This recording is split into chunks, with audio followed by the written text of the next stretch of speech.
नमस्कार, आदाब, सत श्री अकाल, जय भीम, जोहार। मेरा नाम है नवीन कुमार। तीसरी बार प्रधानमंत्री बनते ही नरेंद्र मोदी कमाल करते जा रहे हैं, एक से एक रिकॉर्ड बनाते जा रहे हैं। और इस बार तो उनके नाम के साथ एक ऐसा रिकॉर्ड जुड़ गया है जो दुनिया के किसी भी राष्ट्राध्यक्ष से संभव नहीं है।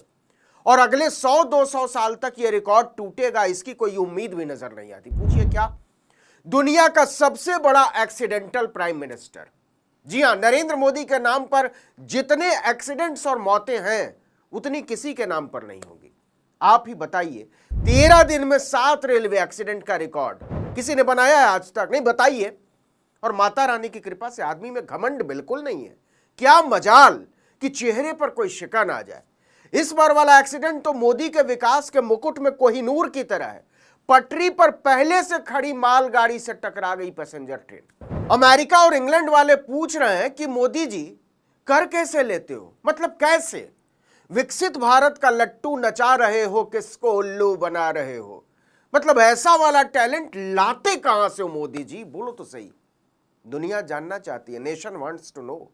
सोचिए, 30 जून को हावड़ा मुंबई मेल 120 किलोमीटर प्रति घंटे की रफ्तार से पटरी पर दौड़ रही थी, इस बात से बेखबर कि राजखर सावा और पोटोबेड़ा गांव के बीच एक मालगाड़ी पटरी पर पहले से उतरी हुई है। 3:43 पर जब आसपास के गांव के लोग गहरी नींद में थे, भयानक विस्फोट जैसी आवाज आती है। लोग दौड़ते हैं तो पता चलता है कि 12,810 मुंबई हावड़ा मेल का इंजन पहले से पटरी पर उतरी हुई मालगाड़ी की बोगी से टकरा गया है। ट्रेन के इंजन समेत 18 डिब्बे 18 पटरी से उतर गए। चीख पुकार मच जाती है।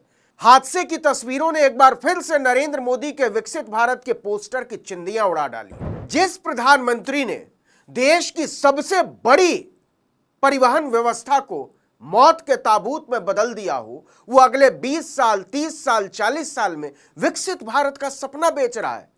समझ जाइए यह कितना बड़ा फर्जीवाड़ा है। मोदी जी, एक काम कीजिए, हर ट्रेन का एक डिब्बा कफन, शव को ढोने के लिए बांस की टिकठी, रस्सी, रोली, सुतली, अगरबत्ती और लकड़ी के लिए रिजर्व कर दीजिए। और टिकट पर कफन टैक्स लगा दीजिए। और कफन पर अपनी फोटो जरूर लगवाइएगा, साथ में लिखा हो मोदी है तो मुमकिन है।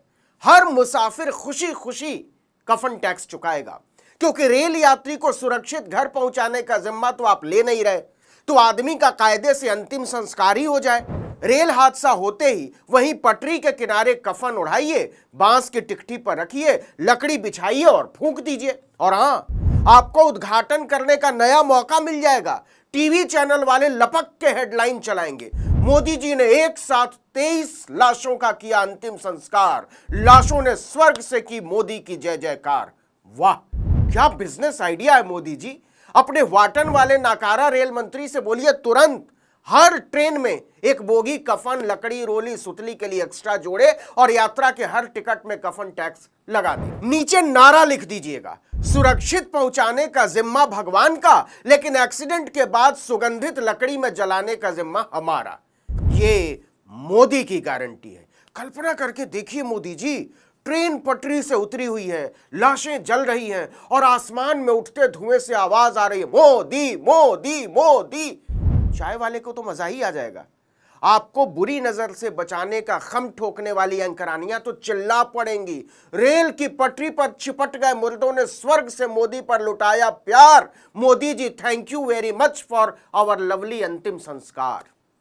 हंसिए मत, सोचिए कि एक निकम्मा प्रधानमंत्री आपकी आंखों पर पट्टी बांधकर अपनी जय बुलवाए जा रहा है। वाटन से एमबीए करके मोदी जी की सेवा में लगे रेल मंत्री अश्विनी वैष्णव ने तो राम जी की कृपा से ऐसी व्यवस्था कर दी है कि आदमी 2000-3000 का टिकट खरीदता है और घर वालों को लाइव लोकेशन उसी वक्त भेज देता है कि क्या पता डेड बॉडी उठाने के लिए कहां कब आना पड़ जाए। हालत यह है कि मोदी की रेल का हजारों का टिकट खरीदो और पैकिंग करते वक्त सूटकेस में कमीज, पतलून, साड़ी के साथ एक कफन भी साथ में पैक कर लो। क्या पता मोदी टैक्स के चक्कर में कफन भी मयस्सर ना हो। तो एक नारा था ना कि अपना लक पहन के चलो, वैसे ही मोदी जी ने इंतजाम कर दिया है कि अपना कफन लपेट के चलो। मतलब एक ही तो दिल है ना मोदी जी, कितनी बार लूटोगे। 18 जुलाई को यूपी के गोंडा में पलट दी, 19 जुलाई को गुजरात के वलसाड में, 20 जुलाई को फिर से यूपी के अमरोहा में एक्सीडेंट का गिफ्ट दे दिया, 21 जुलाई को राजस्थान के अलवर में पटरी तोड़ दी, उसी दिन बंगाल में कोहराम मचा दिया, 29 जुलाई को बिहार वालों को बाग बाग कर दिया और 30 जुलाई को झारखंड में। 13 दिन में 7। बताइए, है दुनिया के किसी प्रधानमंत्री में दम जो इस तरह परफॉर्म करके दिखा दे मोदी जी की तरह? क्या कहते हैं Modi ji? Reform, perform, transform. Modi ji अपनी तुकबंदी में, मतलब घटिया तुकबंदी में, एक शब्द और जोड़ दीजिए, स्टॉर्म। जी हां, रिफॉर्म, परफॉर्म, ट्रांसफॉर्म और फिर आएगा स्टॉर्म, मतलब तूफान, जलजला, भूकंप, सैलाब। उफ मोदी जी, कर कैसे लेते हो आप? कोई टॉनिक लेते हो क्या? आप थकते क्यों नहीं? सोचिए, 18 डिब्बे पटरी से उतर गए। देश को यह तो नहीं पता कि गार्ड सो रहा था, कि ड्राइवर सो रहा था, कि लाइनमैन सो रहा था, कि स्टेशन मास्टर सो रहा था, लेकिन देश को यह जरूर पता चल गया है कि हमारा प्रधानमंत्री चद्दर तान कर मस्त खर्राटे ले रहा है। और रेल मंत्री तो खैर कुंभकर्ण ही बना हुआ है। क्यों अश्विनी वैष्णव जी मोटरसाइकिल से जाते हुए फोटो नहीं खिंचवाएंगे? कांग्रेस ने रेल मंत्री के इस्तीफे की मांग कर दी। अरे हां, मंत्री कितना भी नाकारा और निखट्टू हो, राजनाथ सिंह ने तो क्या गजब फरमा दिया था शुरू में ही, 14 में ही, यहां इस्तीफे नहीं होते। इस सरकार में एक ही काम होता है, आदमी को मारने के बाद मुआवजा बांटने का। प्रधानमंत्री से लेकर रेल मंत्री और मुख्यमंत्री का मुख्य धंधा बन गया है, मारो और मुआवजा बांटो। तो बताओ मुसाफिरों, कितनी कीमत है तुम्हारी जान की? सरकार ने कहा 10 लाख। तुम भी क्या याद करोगे? लालू यादव ने ट्वीट किया, भारतीय रेलवे इतनी असुरक्षित हो चुकी है कि ट्रेनों पर चढ़ने से पहले यात्री प्रार्थना करते हैं यह यात्रा उनकी अंतिम यात्रा ना हो। रेल के डिब्बे आज चलते फिरते ताबूत बनकर रह गए। मोदी जी ने क्या कहा था? हम हवाई चप्पल वालों को हवाई जहाज में घुमाएंगे। मोदी जी देख लीजिए, पटरियों पर चप्पल ही चप्पल बिखरे हुए हैं। हवाई चप्पल वालों को हवाई जहाज में घुमाने का फर्जी सपना छोड़िए, उन्हें जिंदा रहने लायक नहीं छोड़ा है आपने। और शर्म की बात यह है कि देश के प्रधानमंत्री के चेहरे पर इतने के बाद भी शर्मिंदगी के भाव नहीं है, शिकन नहीं है, अफसोस नहीं है। इस वीडियो में इतना ही, लेकिन अगर आपने आर्टिकल 19 इंडिया को अब तक सब्सक्राइब नहीं किया है तो फौरन कर लीजिए, बेल आइकॉन दबाइए, घंटी जैसी आकृति, लाइक कीजिए और कमेंट करके बताइए हमारा वीडियो आपको कैसा लगा। हमारा ट्विटर हैंडल है article19_India और मेरा ट्विटर हैंडल नवीन जर्नलिस्ट। नमस्कार।